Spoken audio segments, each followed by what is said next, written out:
2 months ago, I divorced my wife after discovering she'd been cheating on me with my own brother, of all people. About 4 months back, she dropped the news that she was pregnant, insisting the baby was mine. I wanted to believe her, but my brother's constant visits started to raise red flags. Something felt off, so I finally checked her phone, and that was when I saw enough to confront her. Faced with the truth, she had no choice but to admit the affair had been going on for some time. This betrayal stings even more because of my past with my family. I've been estranged from them since I left home at 18. Growing up, I was always treated like the odd one out, like I didn't belong, while my brother was the golden child who could do no wrong.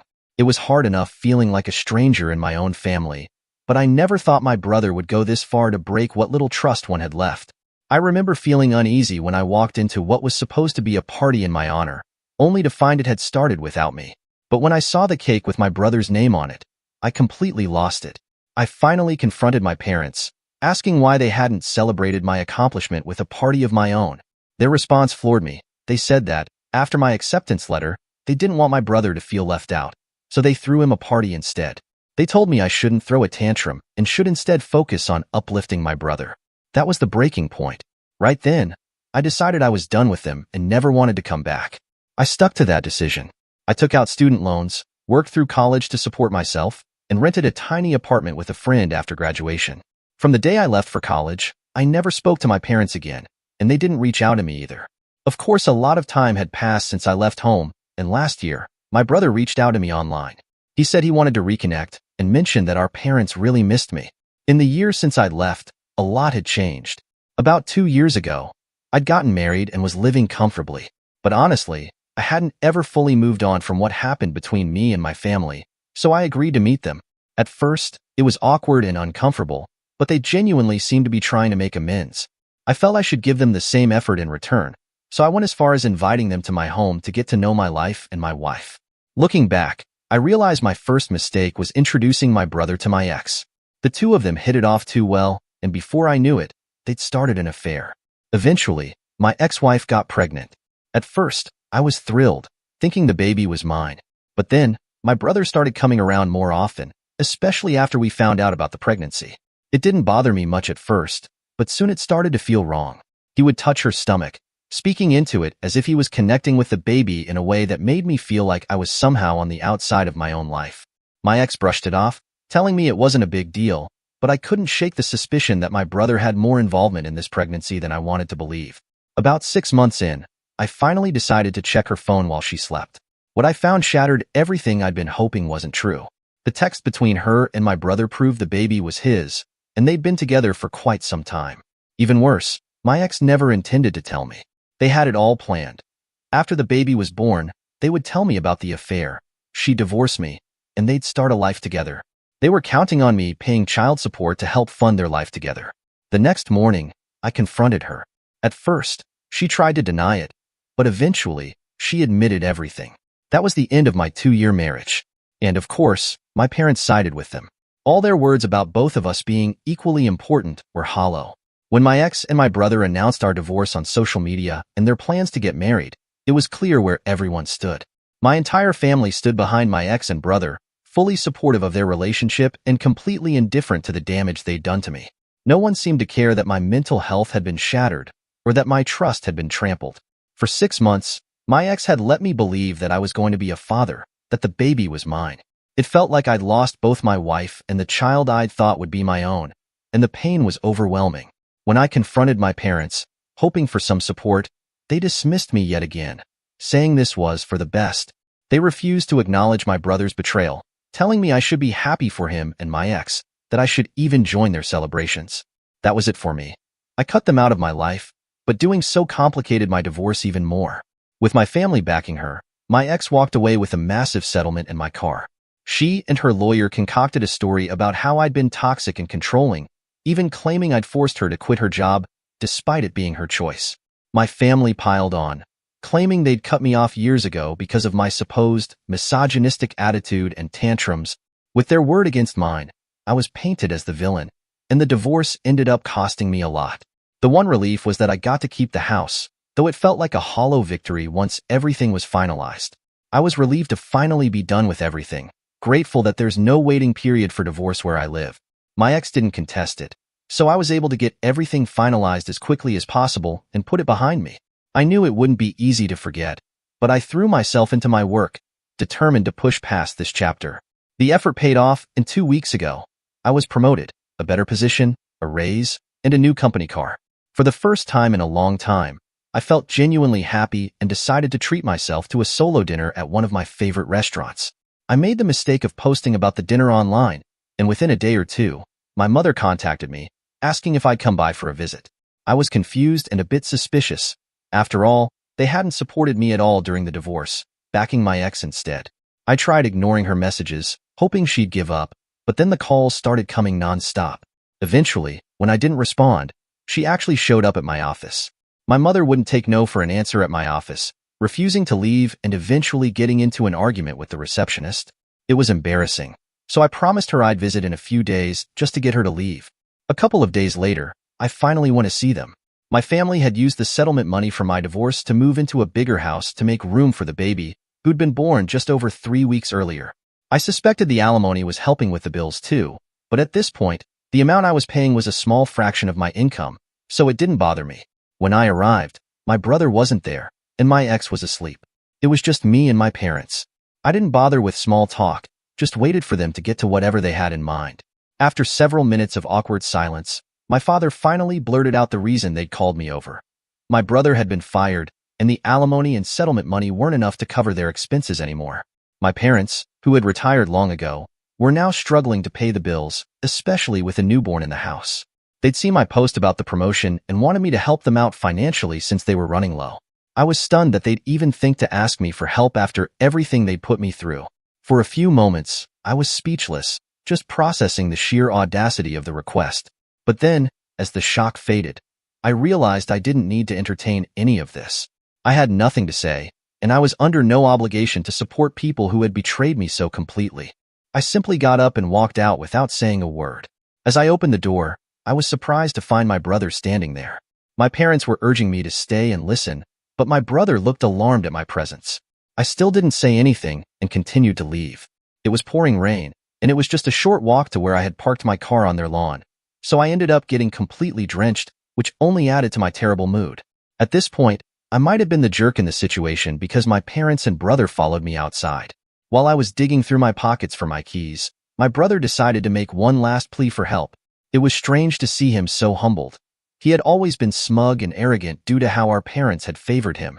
It must have taken a lot for him to ask, so I figured they were being truthful about their tough situation. Anyway, I lost my cool and told them to leave me alone, saying they could beg on the streets if they were really that desperate for cash. I figured a stranger who didn't know them would be more likely to take pity on their situation than I would. After that, I got in my car and drove away, leaving them out in the rain. I won't lie. It felt satisfying to finally stand up for myself after they'd mistreated me my whole life. Now, it's been 2 days since that confrontation, and I'm starting to second-guess myself. My mother has been texting me non-stop, and I feel a surge of guilt for not helping them. I know I have the means to send them a little money, and it wouldn't really hurt me. But after everything that's happened, it feels like I'd just be letting myself be used again. I'm torn between wanting to support my family and the resentment I feel for how they sided with my ex during the divorce. I ultimately decided not to help them out, which felt like a significant choice for me. I grappled with the guilt of abandoning them, but then it hit me. They had been doing that to me my entire life. Even during the divorce, they were the ones who threw me under the bus. So, why should I hesitate to do the same to them? I told my mother to stop pestering me, warning her that if she didn't, I'd be forced to get my lawyers involved, and it wouldn't end well for them. Naturally, that annoyed them, and a few days later, my brother showed up at my house to talk. He claimed to feel sorry for how I'd been treated throughout my childhood, but then he added that he just couldn't help but feel he was inherently better than me, which is why he received preferential treatment. He told me I should stop being so weird about our parents and just help them out since they were in a tough spot, instead of holding grudges like a child. It was infuriating to hear him talk down to me like that, as if I owed them something after all they'd done. I couldn't help but laugh in his face at how utterly demented he sounded. I told him that instead of trying to manipulate me into helping them, he should focus on finding a job instead of wasting his time like this. That really struck a nerve. He exploded, yelling that I was just jealous. Jealous of the fact that not only our parents but even my ex-wife preferred him over me. He claimed I was taking revenge by refusing to give my family money. I didn't even bother to argue back. I simply agreed with him, saying that my refusal was indeed just a form of revenge, and there wasn't much he could do about it. His anger escalated, and he threatened to come after me, insisting he would force me to cough up the money one way or another.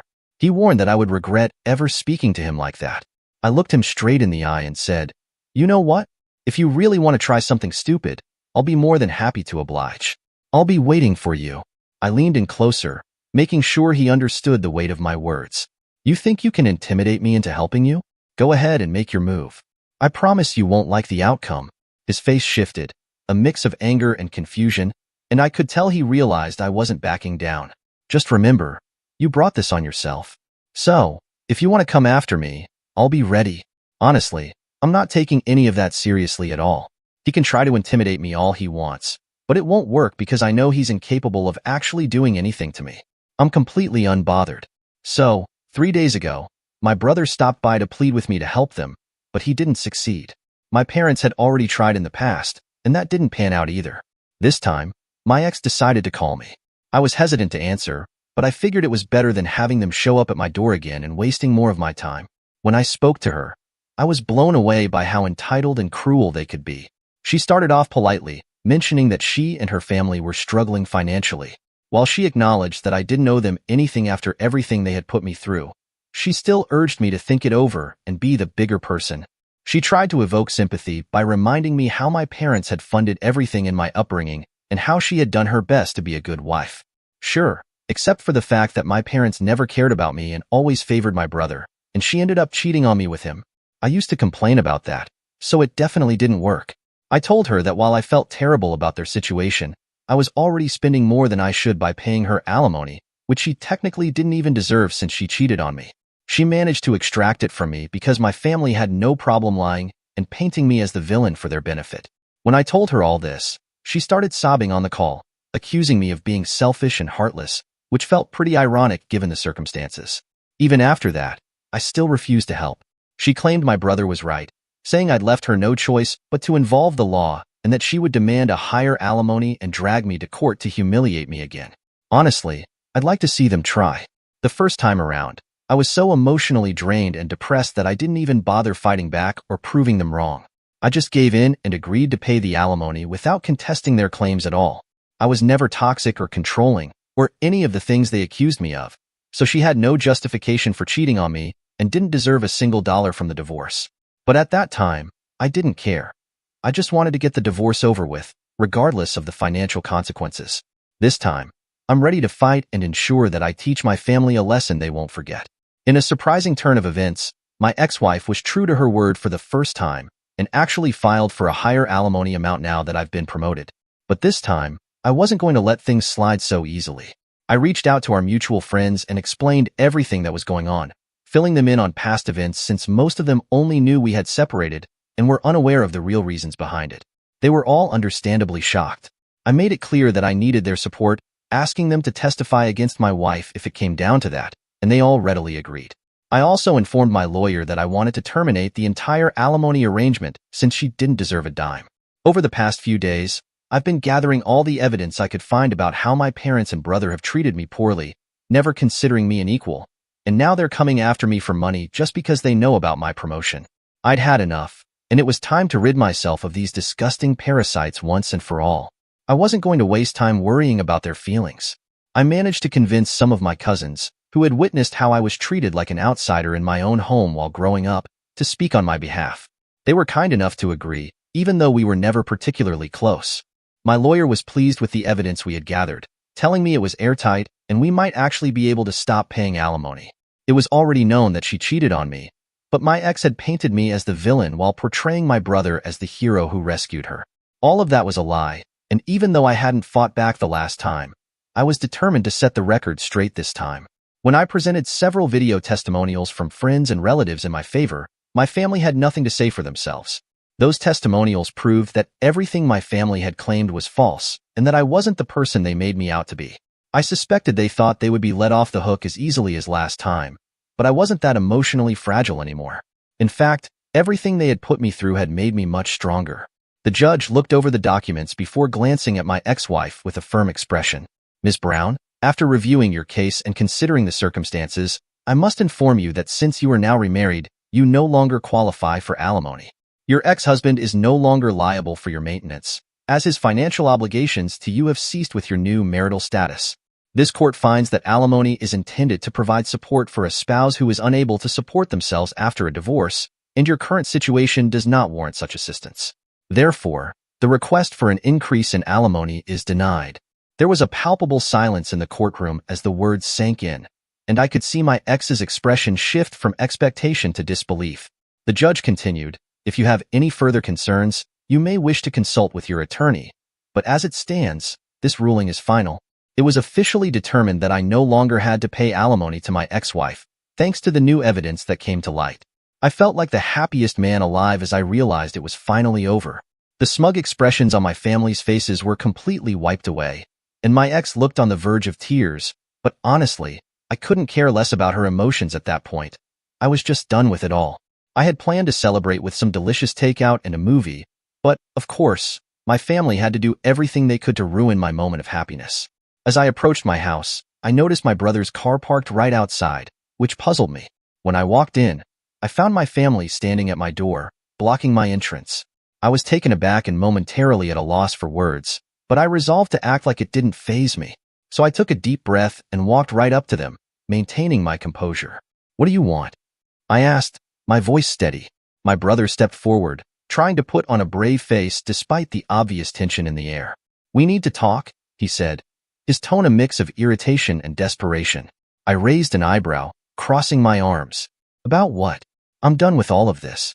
You don't get to dictate my life anymore." My mother chimed in, her voice shaky but insistent. "You can't just turn your back on us after everything we've been through as a family. We need your help, and you owe us that much." I laughed incredulously. "Oh, you? After all the betrayal and manipulation? You think I owe you anything? You've made your choices, and now you're facing the consequences." My brother stepped in again, trying to reason with me. "You don't understand how hard things are for us right now. We're struggling, and you have the means to help." I shook my head, refusing to let their guilt-tripping work on me. "You had no problem throwing me under the bus when it suited you. Now it's my turn to live my life free of your toxic influence. I'm not interested in your sob stories." I tried to walk away, but he grabbed me and yanked me closer, his face twisted in anger. "You think you can just ignore us and walk away? You're going to regret this." I looked him straight in the eyes, unfazed. "If you think that intimidating me is going to change anything, you're sorely mistaken. I'm not afraid of you, and I won't be bullied into submission."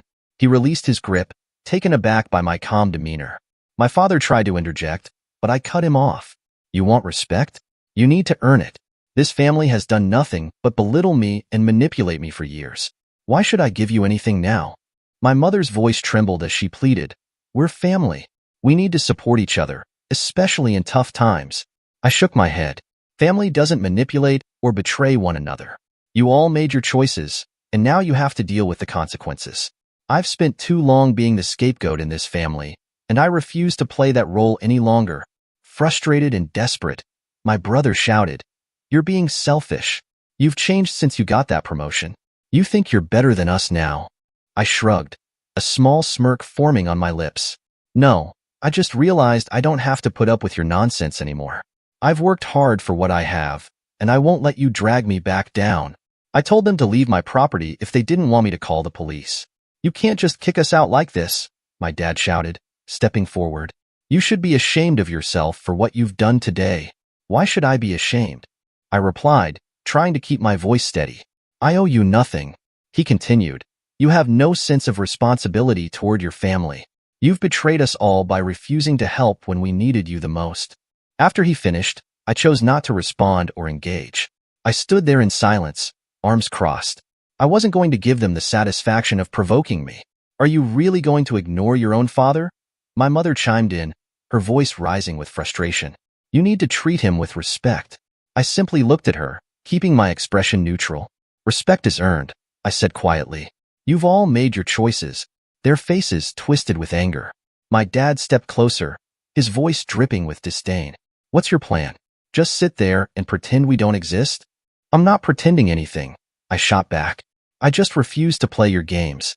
I could see my brother fuming beside them, clearly hoping for a huge confrontation. After a moment of tense silence, he snapped, grabbing me by the collar. "You think you can just walk away from your family like this?" I met his gaze evenly. "Let go of me, or I'll call the police. You're trespassing." Their desperate tactics were not going to work this time. My silence seemed to infuriate them even more. I knew they hoped to get a rise out of me, to provoke me into doing something rash, but I wouldn't fall for it. I could see their frustration mounting, clearly hoping for a huge fight, but nothing of the sort was happening. After some more yelling, my brother finally snapped and grabbed me by the collar. "Let go of me," I said, trying to shake him off. But he didn't relent. In a fit of rage, he swung at me, but my dad managed to pull him back just in time. "You're just a jealous loser," he yelled, glaring at me. "You'll never amount to anything." I couldn't help but laugh at the irony of it all. Here was my brother, an unemployed guy still living with our parents and begging for money, calling me a loser. Really? Coming from you, an unemployed loser who live with his parents? That's rich, I shot back. "Enough," my dad shouted, trying to regain control of the situation. I took a deep breath, my patience wearing thin. "Listen, you all need to leave. If you don't, I'll call the cops. And given how broke you are, you might want to make a run for it in the next 5 minutes."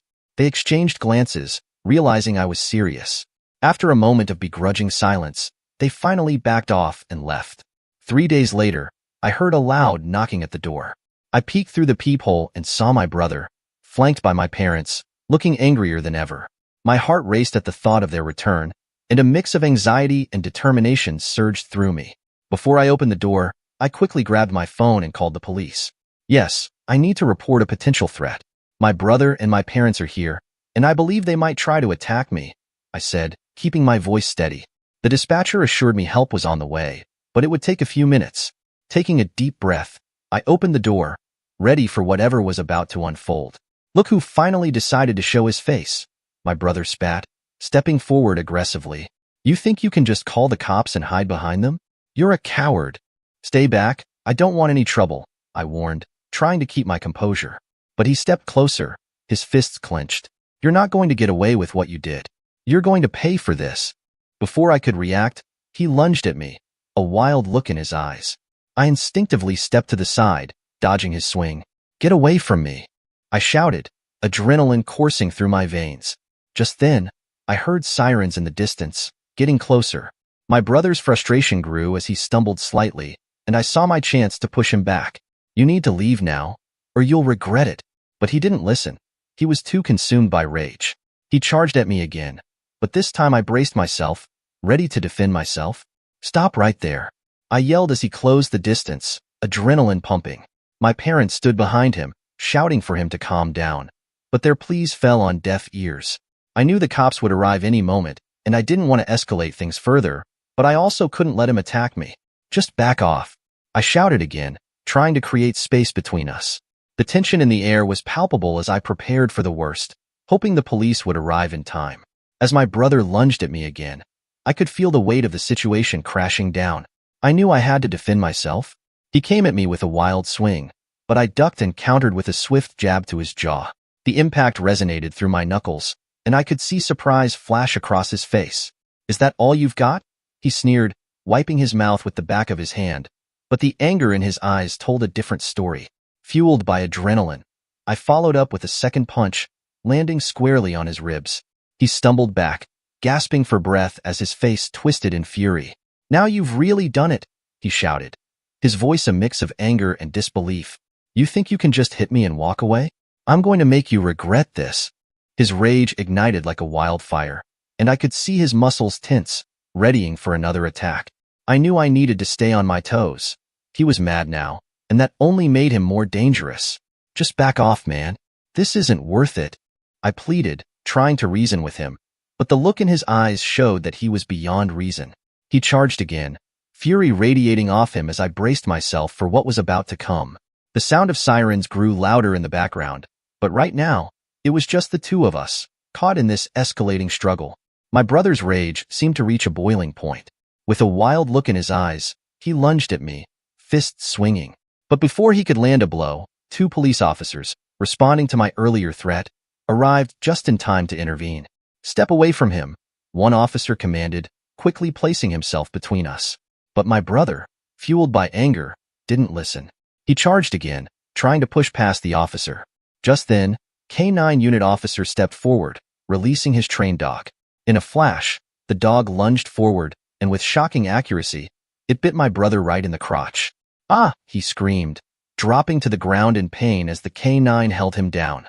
The officers quickly cuffed him, and one of them turned to me, asking, "Do you want to press charges?" I nodded, still in disbelief at the turn of events. "Absolutely. Your brother is in big trouble now," one officer said, shaking his head. My brother glared at me, but it was too late. They loaded him into the squad car, and I overheard them discussing the charges. "Attempted murder," one officer said, his voice heavy with disbelief at my brother's actions. "What?" I thought, realizing my brother had exaggerated the story to the police. The idea of him trying to frame me for something that serious was chilling. As the police car pulled away, my parents rushed up to me, their faces a mix of anger and disbelief. "What have you done?" my father shouted, pointing an accusatory finger at me. I simply walked past them, not wanting to engage in their blame game. "You should have thought about that before," I muttered, keeping my eyes forward and my pace steady. My mother, desperation creeping into her voice, called out, "You can't just ignore us." But I didn't stop. I had finally taken a stand, and I wasn't going to let them drag me back into their chaotic world. As I walked away, I felt a weight lift off my shoulders, knowing I had finally put an end to their manipulation.